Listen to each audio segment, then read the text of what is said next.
Hi and welcome back to Cheeky Crypto. My name is Nick, and today guys we're going to be jumping down into the world of Bitcoin, taking a look at what has been going on most recently and what I would expect to happen next. As I get into this video, if you find it useful and informative, hit the like button. I really do appreciate that. If you happen to be new to the channel, then why not go ahead and subscribe, tap the bell, select all notifications, and in doing so you will be kept up to date with absolutely everything that we do here at Cheeky Crypto. Now if you have not yet joined us in Discord, links in the description down below. It's a fantastic community talking crypto 24/7. It's completely free, and I don't think you'll be disappointed by what you find down there, so why not go ahead and check it out today.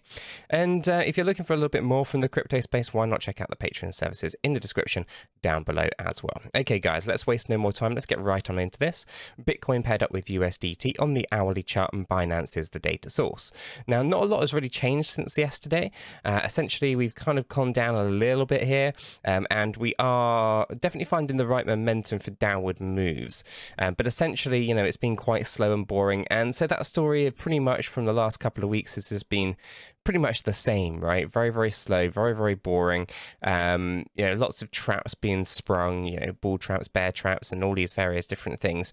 Essentially, I think it's only like a handful of whales that are basically just bouncing the price between a couple of points. At the moment, and they have been accumulating quite a bit of BTC doing so. So make sure you don't get caught out with any FOMO. That ultimately there isn't too much really going on here. There's nothing major going on at the moment. I mean, we are still looking for downward price action, and you know, in theory we should still see these 5 waves taking us up towards $33,000.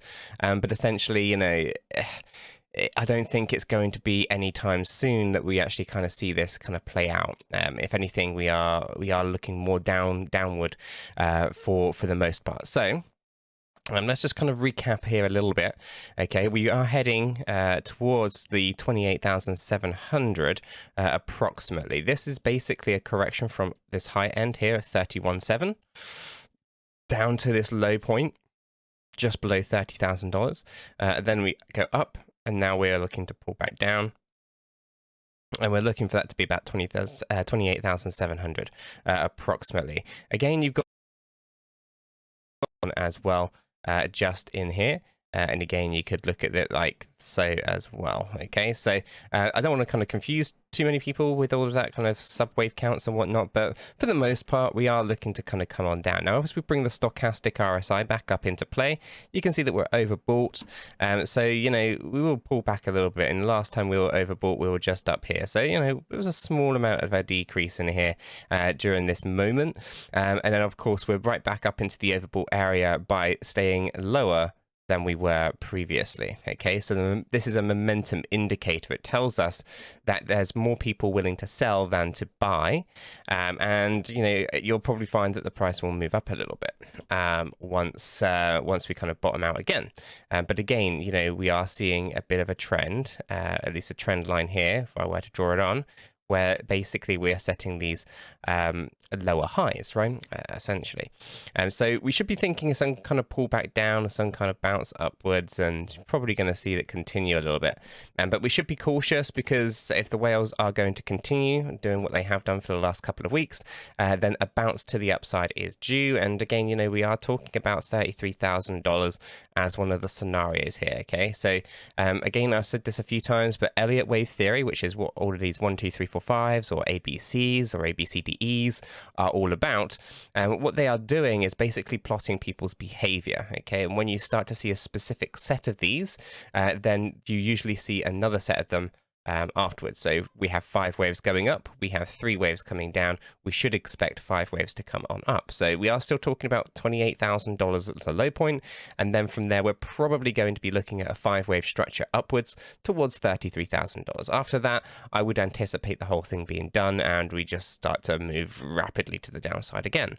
But again, it really depends on whether these whales are just going to hold the price of Bitcoin between these two levels, or whether they actually are going to let it drop down significantly, which they've done some pretty decent accumulating. They could dump it all, and that would pretty much tank the price pretty quickly. I think one whale in particular has stacked another 2,000 BTC, so do watch out for those things. On the 4-hourly though, to align up with our nice move upwards, we have got an oversold 4-hourly stochastic RSI. Now the 8-hour is almost oversold as well. and the daily is actually in a reasonable spot. So we could see the price of Bitcoin just pull back towards our lower targets and then start this run to the upside. Okay, and then obviously once everything is overbought up there, we could see it collapse back down again. Okay, so like I said, not a lot has changed since I did a video yesterday, but I did want to kind of just highlight a couple of the interesting things that are going on there, essentially across the different time frames. Now, if I come up into our 4-hourly chart, sorry, our 8-hourly chart here, you can of course see, barely if I actually can grab hold of it, that all of this for the last couple of weeks, probably bordering 3 weeks now, is actually all a fourth wave correction. Okay, now a fourth wave correction is quite a special one. It has a very specific way that it interacts with the relationships between wave 3 and wave 5, right? So let's actually just kind of recap that for a second. So we have a wave 1 that comes over here. Okay, so you can see this one. It just ends over here. We have a 5-wave structure that ends wave 1. We move up into an ABC wave 2, and then we have another, if I grab hold of, can I? Yeah, this little one here. This is wave 3, and you can see how it's another 5-wave structure. Okay. So we have this 5-wave structure just down here, and it surpasses the 1.618, and basically we makes this an impulsive structure. Okay, 5, 3, 5, which is this last set of 5 waves is over 1.618 of that of wave 1, the first 5 waves. Then we up in this 4th wave. Okay, and this one here is quite important. It cannot cross wave 1. Okay, so that's about 38,500. Let me just go get my horizontal ray here. Right here, 38,536. Okay, wave 4 cannot cross this. If it crosses this, then there is no wave 5. Okay, for the most part, we are talking about 33,200 as our 4th wave high. Okay, so that's where we're anticipating that being by the end. Now, depending on how high wave 4 goes, wave 5 will go lower, right? So the higher wave 4 goes, the lower wave 5 goes. The shallower, so the not as high wave 4, then essentially the shallower wave 5 becomes. They relate to each other. Okay, so we know that wave 4 cannot cross wave 1. Okay, and if it does go up that high, then wave 5 is going to be incredibly deep. Okay, and we are expecting 5 waves inside our 5th wave down. Okay, because then we've got a 5, 3, 5, 3. Waiting for the final 5 waves to come down into that final 5th wave low. Okay, now the typical wave 5 is 1.236 of wave 4. Okay, and therefore it is always deeper than wave 3. There's a couple of exceptions, but for the most part, it's always going to be deeper than wave 3. So, you know, we aren't going to just have a double tap down here at 26,000. If anything, we are likely to come down a pretty sizable amount. Now, what I'm going to do is I'm going to grab a fib. Okay, we're going to run it from our low point up to our theoretical 33,200. Okay, and here you can see that we have 2 key levels, right, that we could be trading up to, which is the 1.236 and the 1.618. This is 25,500 on the higher side of the scale, and as deep as 23,600.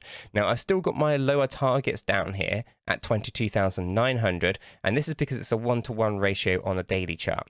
Okay, but for the most part, we could be right inside this sweet spot, right? So I'm going to be looking out for anywhere between 25,500 and 23,600 as key levels for reversal when it comes to BTC. So I know a lot of people are calling out for 20, they're calling out a lot deeper, but inside of this entire structure, this 5-wave structure on the daily chart, essentially what we're really looking for is just 5 waves to come on down. Now, those 5 waves are going to outweigh what this fib tells us, right? So if those 5 waves overextend or anything like that, then they will go past these levels. However, typically, these are the levels that you would normally expect a wave 5 to kind of finish on. So it'll be interesting to see where this thing lands, but it is a point where we have been looking at, you know, the EMAs or the SMAs, the Gaussian channel, and all of them are really giving us a good indication that these lows are right in these kind of sweet spots, right somewhere between 22 $22,000 and $23,000. So it's going to be really interesting to kind of see how this one plays out. But for the most part, everything is pretty much on track, even though it's incredibly dull, incredibly boring. Let the whales play their games, and eventually we'll end up right where we need to be, where we can accumulate massively and enjoy the next swing to the upside. So this is really where the generational level wealth is built. And yeah, I'm going to leave the video there, guys. If you have found this useful and informative, hit the like button. I really do appreciate that. If you happen to be new to the channel, then why not go ahead and subscribe, tap the bell, select all notifications, and in doing so, you will be kept up to date with absolutely everything that we do here at Cheeky Crypto. With all that said, done and out of the way, I hope everyone has a fantastic day, and I'll catch you all in the next one.